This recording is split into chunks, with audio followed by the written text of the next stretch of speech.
आरती बेटी, बड़े दिनों बाद आई हो। शालिनी अपनी बेटी और दामाद को अपने बंगले के अंदर ले जाती है, जो दिखने में छोटा है लेकिन मोहल्ले में उसकी शान अलग ही है। वहीं माया अपनी बेटी और दामाद को अपने छोटे से 2 कमरों के एक घर में ले जाती है। शाम तक शालिनी और माया की बेटी और दामाद अपने अपने घर जाने के लिए उनके घरों से निकलते हैं। शालिनी अपनी बेटी पायल को कोने में ले जाती है और बेटी पायल, मेरी बात का ध्यान रखना।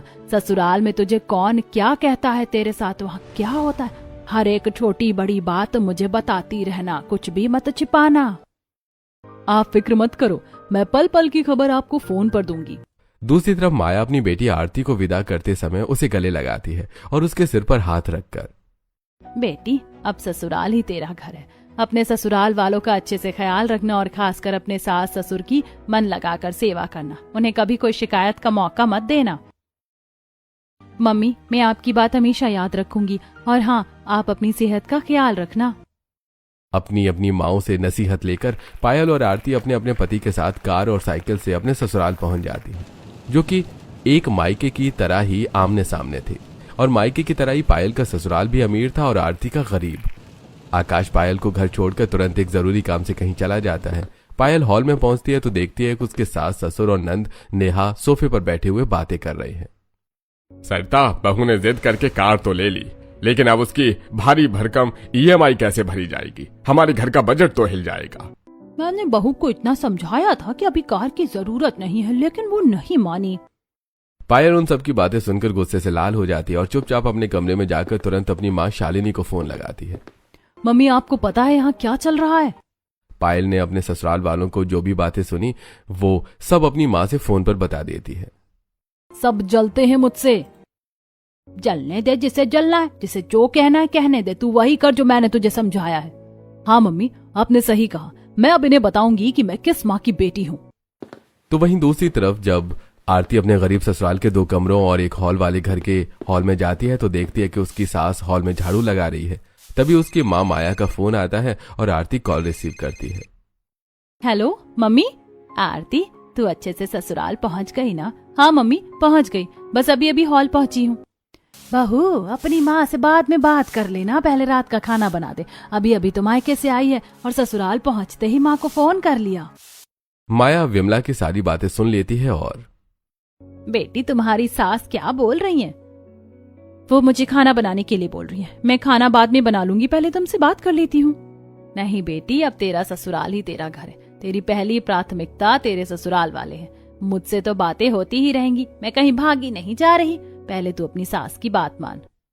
माया अपनी बेटी को समझाकर फोन डिस्कनेक्ट कर देती है और आरती अपनी माँ की बात मानकर किचन की तरफ चली जाती है, जो कि छोटा सा था।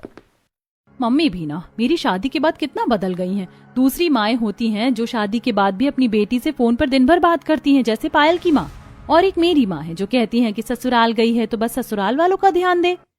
बड़बड़ाती हुई आरती सब्जियों की टोकरी उठाती है जिसमें 4 टमाटर और 4 आलू रखे हुए थे। वो सिंक में टमाटर और आलू धोकर उन्हें काटने लगती है। फटाफट आलू टमाटर की सब्जी और रोटी बना देती हूँ। जिस समय आरती आलू और टमाटर काट रही थी उसी समय पायल अपने घर के मॉड्यूलर किचन के फ्रिज में अवोकाडो, मशरूम, टमाटर और पनीर निकालती है और अमीर माँ की बेटी अमीर घर की बहू है तो डिनर में कुछ शाही ही होना चाहिए। अवोकाडो टोस्ट, मशरूम बिरयानी और पनीर तो प्याजा, खाकर मजा ही आ जाएगा। पायल ने जो डिशेस बोली थी वही डिशेस बनाकर डाइनिंग हॉल में बैठे अपने ससुराल वालों को सर्व करती है। बहू, ये सब्जियां तो बहुत महंगी दिख रही हैं, इतना तामझाम करने की क्या जरूरत थी? क्या मम्मी जी, आप भी ना, हम इतने अमीर हैं, इतने पैसे वाले हैं, इतना तो अफोर्ड कर ही सकते हैं। अब क्या हम गरीबों की तरह रूखा सूखा खाएंगे? बहू, अफोर्ड कर सकते हैं इसका मतलब ये नहीं है कि हम फिजूल खर्ची करें। हमें पैसा बचाना भी सीखना चाहिए, आगे का भी सोचना चाहिए।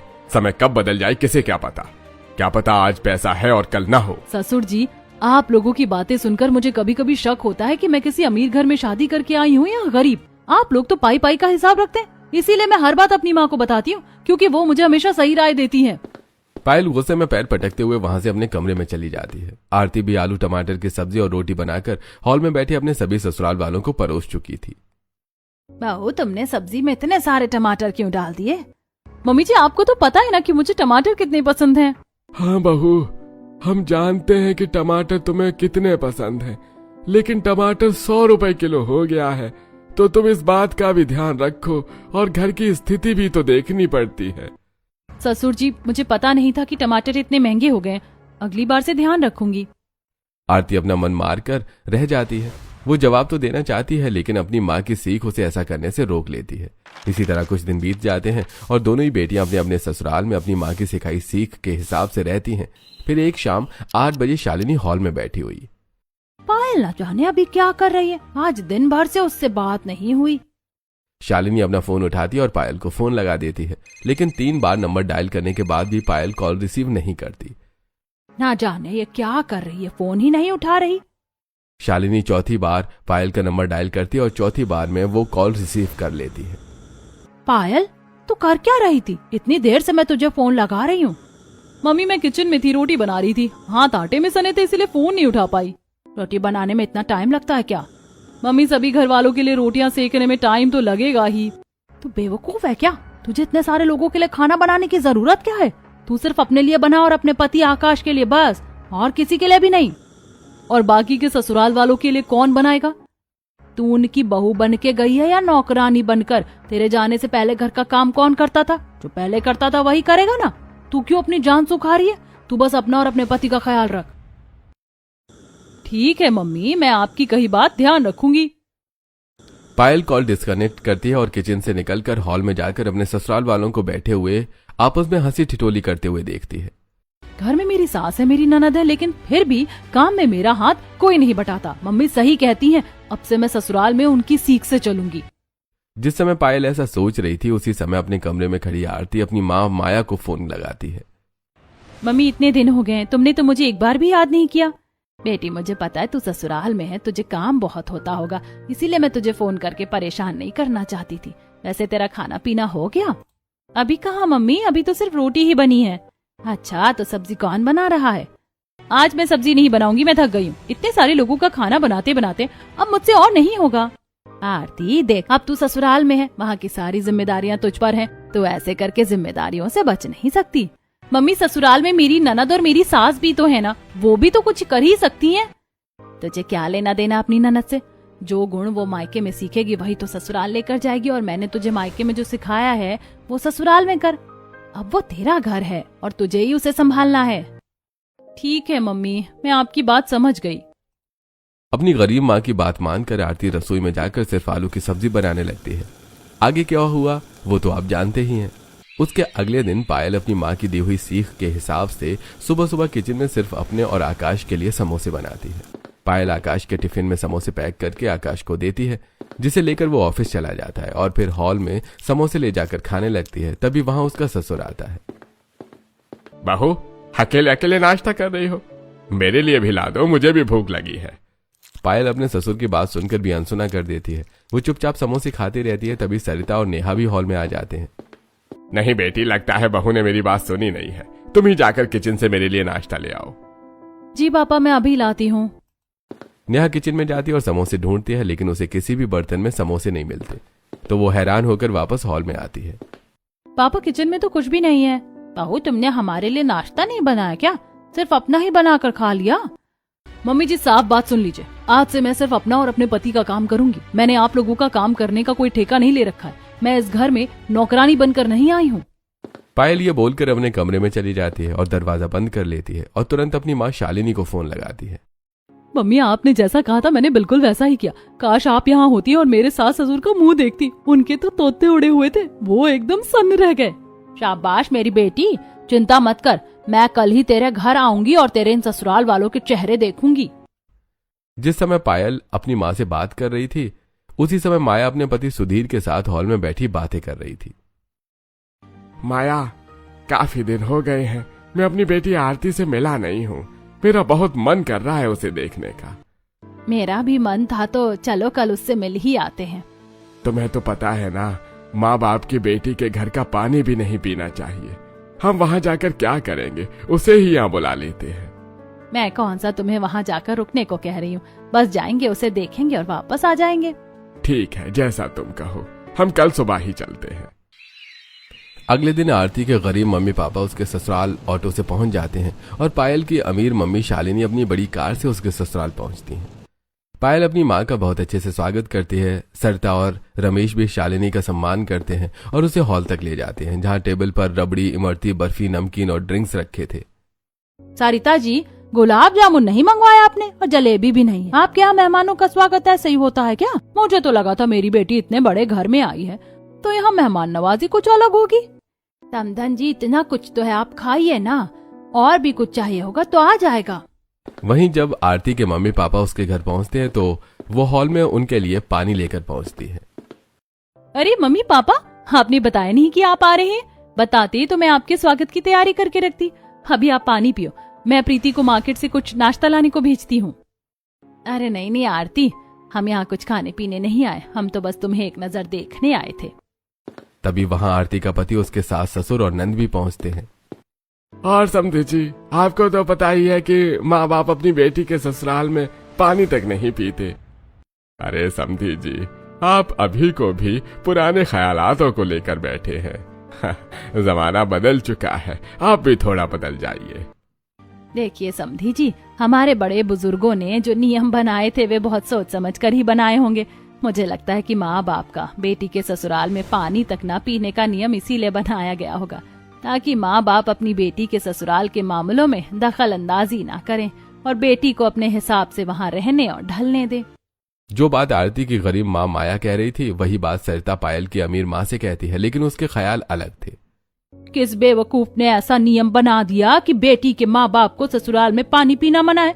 मुझे तो लगता है कि ये नियम सिर्फ गरीबों के लिए बनाए गए होंगे, क्योंकि गरीबों के पास तो खुद के खाने के लाले पड़े रहते हैं, तो वो मेहमानों को भला क्या खिलाएंगे। हमारे समधी जी तो इतने अमीर हैं, ये तो हमें 56 भोग करा सकते हैं। अरे समधन जी, आप बिल्कुल सही कह रही हैं, हम खिला सकते हैं, लेकिन मुझे भी लगता है कि बड़े बुजुर्गों के नियम हमें मानने चाहिए, मर्यादा बनी रहती है। शालिनी टेबल पर रखी मिठाइयाँ खाती है। उसकी मिठाई खा लेने के बाद पायल बर्तन समेट कर किचन में ले जाती है, फिर टेबल साफ करती है और फिर हॉल में झाड़ू लगाने लगती है। शालिनी ये सब देख रही होती है और वो पायल का हाथ पकड़कर उसी कमरे में ले जाती है। पायल, ये क्या तमाशा है? क्या तू इस घर की सफाई अकेले करती है? हाँ मम्मी, बर्तन धोना, कपड़े धोना, खाना बनाना सब मैं ही करती हूँ। मैं नहीं करूंगी तो और कौन करेगा? तू पागल है क्या? मैं तुझे इतना समझाती हूँ फिर भी तुझे समझ नहीं आता। आज से तू सिर्फ अपना काम करेगी, अपने पति का काम करेगी और सिर्फ अपने कमरे की साफ सफाई करेगी। हॉल और बाकी घर की तरफ देखना भी मत। ठीक है मम्मी, जैसा आप कहती हो मैं वैसा ही करूंगी। दूसरी तरफ आरती के घर में माया और विमला हॉल में बैठी हैं। चलो ठीक है समधन जी, मैं अब घर की साफ सफाई कर लूं, फिर आपसे आराम से बात करती हूँ। अरे अरे समधन जी, आप क्यों सफाई करोगी? मेरी बेटी आरती कहाँ है? वो किचन में है, सबके लिए खाना बना रही है। बोलते हुए विमला झाड़ू उठा लेती है। आप झाड़ू रखिए और आराम से बैठिए, खाना बनाने के बाद आरती लगा लेगी झाड़ू। माया विमला के हाथ से झाड़ू लेकर किचन में खाना बना रही आरती के पास जाती है। आरती, खाना बनाने के बाद हॉल में झाड़ू भी लगा लेना। समधन जी बेचारी खुद करने जा रही थी। मम्मी जी लगा लेंगी, मैं थक गई हूँ। अरे तू पागल है क्या? जब तू मायके में थी, जब तेरी शादी नहीं हुई थी, तब भी तू मुझे ऐसे ही बोलती थी कि माँ आप झाड़ू लगा लो। नहीं मम्मी, तब तो मैं खुद लगाती थी। तो फिर जब तू अपने घर में काम करती थी तो ये भी तो अब तेरा ही घर है, यहाँ भी काम कर। जिम्मेदारी से भागना अच्छी बात नहीं है। ठीक है मम्मी, मैं आपकी बात समझ गई, अब से मैं ऐसा ही करूंगी। अमीर माँ और गरीब माँ अपनी बेटियों को ससुराल में कैसे रहना है, क्या करना है, इस बात की सीख देकर अपने अपने घर वापस लौट जाती है। पायल अब अपनी माँ के कहे अनुसार सिर्फ अपने और आकाश के कपड़े धोती, सिर्फ अपने कमरे की सफाई करती और सिर्फ अपने लिए खाना बनाती। वो अपने सास ससुर को एक गिलास पानी तक नहीं देती है, जिसकी वजह से उसके सास ससुर बहुत दुखी रहने लगते हैं। एक दिन आकाश ऑफिस से आता है तो उन्हें हॉल में परेशान बैठा देखता है। मम्मी पापा, आप लोग इतने परेशान क्यों हैं? क्या बात है? बेटा पता नहीं क्या हो गया है, बहुत दिन भर अपनी माँ से फोन पर बात करती रहती है और घर की हर बात वहां बताती है। उसकी माँ उसे जो पट्टी पढ़ाती है वो वही करती है। उसने हमारा ख्याल रखना बिल्कुल छोड़ दिया है। बेटा, अब वो सिर्फ अपना काम करती है, हमें तो एक गिलास पानी भी नहीं देती। ठीक है मम्मी, मैं अभी उससे जाकर बात करता हूँ। वो ऐसा क्यों कर रही है? आकाश अपने कमरे में जाता है और देखता है पलंग पर लेटी पायल अपनी माँ से फोन पर बात कर रही है। पायल जैसे ही आकाश को देखती है, ठीक है मम्मी, मैं बाद में बात करती हूँ, ये आ गए हैं। पायल फोन डिस्कनेक्ट करती है और आकाश का उतरा हुआ चेहरा देखती है। क्या बात है, आपका चेहरा लटका हुआ क्यों है? पायल, तुम ये क्या कर रही हो? आकाश ने हॉल में जो कुछ भी सुना वो सब पायल से कहता है। तुम्हारी वजह से मम्मी पापा बहुत दुखी हैं। अच्छा, तो मम्मी पापा ने मेरी चुगली की आपसे, वो आपको मेरे खिलाफ भड़का रहे हैं। मैं अभी उन्हें बताती हूँ। पायल, वो मुझे भड़का नहीं रहे हैं, बल्कि तुम जो कर रही हो वो बता रहे हैं। आप भी उनकी बातों में आ गए और मुझे डांट रहे हैं।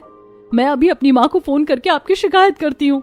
रोती हुई पायल अपनी माँ को फोन लगाती है और आकाश कमरे से बाहर चला जाता है।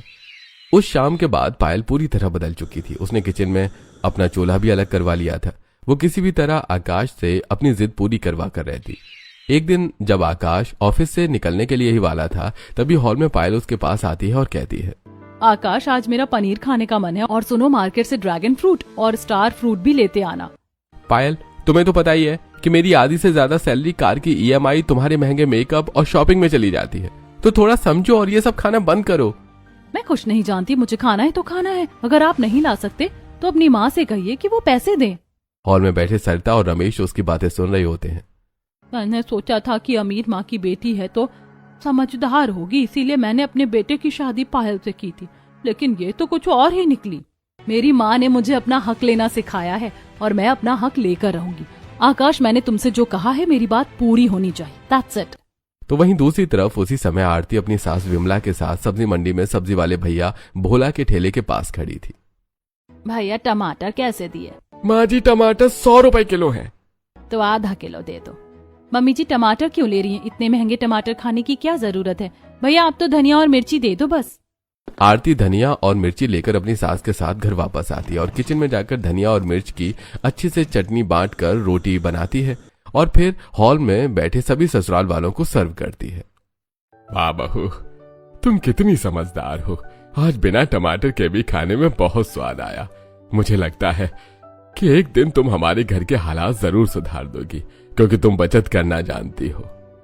मुझे मेरी माँ ने सिखाया कि जितनी चादर हो उतने ही पैर फैलाने चाहिए, और अगर जरूरत पड़े तो मेहनत करके चादर बड़ी कर लेनी चाहिए। भाभी जी, आपके कहने का मतलब क्या है? मैं सोच रही थी कि घर का काम तो जल्दी खत्म हो जाता है, उसके बाद मेरे पास काफी टाइम बचता है, तो क्यों ना मैं कुछ सिलाई कढ़ाई का काम शुरू कर दूं, इससे घर की आमदनी बढ़ेगी। अरे वाह बहू, कितना अच्छा ख्याल है। मैं अभी खाली बैठी रहती हूँ, मैं भी तुम्हारी मदद करूंगी। हम दोनों मिलकर कुछ काम करेंगे तो ज्यादा इनकम हो जाएगी। ठीक है आरती, तब तो मैं सामान लाने और ले जाने में तुम्हारी मदद करूंगा। आरती अपनी सास के साथ मिलकर सिलाई का काम शुरू करती है। वो रेडीमेड पैंट और कपड़े सिलने लगती है। उनका काम चल पड़ता है। विजय भी उन दोनों की हेल्प करवाता है। 2 महीने बाद पूरा परिवार हॉल में बैठकर पैसे गिन रहा होता है। ये हो गए पूरे 10,000 इस महीने की हमारी कमाई। वाह बहू, मैंने तो कभी सोचा भी नहीं था कि इस उम्र में मैं काम करूंगी और इतने पैसे कमाऊंगी। ये सब तुम्हारी वजह से हुआ है। मम्मी जी, मेरी गरीब माँ ने मुझे सीख दी है कि एकता में बल होता है और हम एक साथ मिलकर ही अपनी गरीबी दूर करेंगे। जिस समय आरती अपने ससुराल वालों के साथ अपने कमाई पैसे गिन रही थी, उसी समय आकाश ऑफिस में अपने बॉस के केबिन में था। आकाश, मुझे तुमसे ऐसी उम्मीद नहीं थी। कुछ महीने पहले तक तुम हमारे ऑफिस के बेस्ट एम्प्लॉय थी, लेकिन आजकल तुम बहुत गलतियां कर रहे हो। तुम्हारी परफॉर्मेंस बहुत गिर गई है। क्या बात है? सर, मैं खुद नहीं जानता कि मेरे साथ क्या हो रहा है। अब मैं आपको कैसे बताऊं कि ये सब मेरी पत्नी के दिए हुए स्ट्रेस की वजह से है। मैं ऑफिस में होता जरूर हूं, लेकिन मेरा ध्यान सिर्फ घर पर होता है। ठीक है आकाश, आज से तुम घर पर बैठो और पता करो कि तुम्हें क्या हुआ है। मैंने तुम्हारी जगह एक नया एम्प्लॉय हायर कर लिया है। You are fired. दुखी और निराश आकाश घर वापस आता है, लेकिन नौकरी जाने की बात वो किसी से नहीं बताता। कुछ दिनों तक जब वो घर में रहता है, एक दिन जब वो हॉल में बैठा हुआ लैपटॉप में कुछ कर रहा था, तभी पायल उसके पास आती है और आकाश, क्या बात है? तुम काफी दिनों से ऑफिस नहीं जा रहे हो। पायल, मुझे बॉस ने नौकरी से निकाल दिया है और अब मैं नई नौकरी की तलाश कर रहा हूँ। ठीक है, टेंशन मत लो, सब ठीक हो जाएगा। लेकिन सुनो, मेरे कपड़े अब पुराने हो गए, चलो आज मार्केट चलते हैं, मुझे कुछ नई ड्रेसेस लेनी है। वहाँ पायल की सास भी थी जो उसकी बात सुनती है और तुमने सुना नहीं मेरे बेटे ने क्या कहा? उसकी नौकरी जा चुकी है और तुम्हें अभी भी शॉपिंग की ही पड़ी है। थोड़ा तो शर्म करो। मम्मी जी, मैंने आपसे नहीं अपने पति से कहा है। तभी दंदनाता हुआ loan recovery agent Ravi hall में पहुंचता है।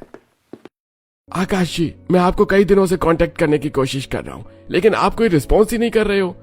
आप कार की EMI भर रहे हैं या नहीं? अगर आज पैसे नहीं मिले तो आपकी कार जब्त हो जाएगी। अरे भाई, मेरी नौकरी चली गई है, थोड़ा समय तो दे दो। आकाश जी, मैं कुछ नहीं कर सकता। अगर आज EMI जमा नहीं हुई तो आपकी कार जब्त हो जाएगी। पायल को अभी अभी 2 झटके लगे थे। पहला अपने पति की नौकरी और दूसरा कार की EMI। वो समझ नहीं पा रही थी कि वो क्या करे। मम्मी जी, बहू मुझसे तो कोई उम्मीद करना ही मत। मम्मी जी, सिर्फ इस बार की EMI आप भर दीजिए। नहीं बहू, मैं कुछ नहीं कर सकती। ये क्या? मुझे नहीं पता था कि आप अपने बेटे से इतना जलती हैं कि परेशानी में भी उसकी मदद नहीं कर सकती। बहू, ये मेरी जलन नहीं, तुम्हारी करनी है। ठीक है, आप ना करो मेरी मदद, लेकिन मेरी अमीर माँ जरूर मेरी मदद करेंगी। पायल जब तक अपनी माँ को फोन करती तब तक रवि वहां से जा चुका था और कार जब्ती की प्रोसेस कर चुका था। अगले दिन रिकवरी वैन आती है और पायल के घर के सामने खड़ी उसकी चमचमाती कार को टो करती है। पायल बेबस होकर उन्हें देखती रहती है। उसी समय आरती का पति और ससुर नई मोटरसाइकिल लेकर आते हैं। आरती, उसकी सास और नंद मोटरसाइकिल की पूजा करते हैं। मैं इतनी बेइज्जती नहीं सह सकती, मैं अपने मायके जा रही हूँ। पायल गुजर रहे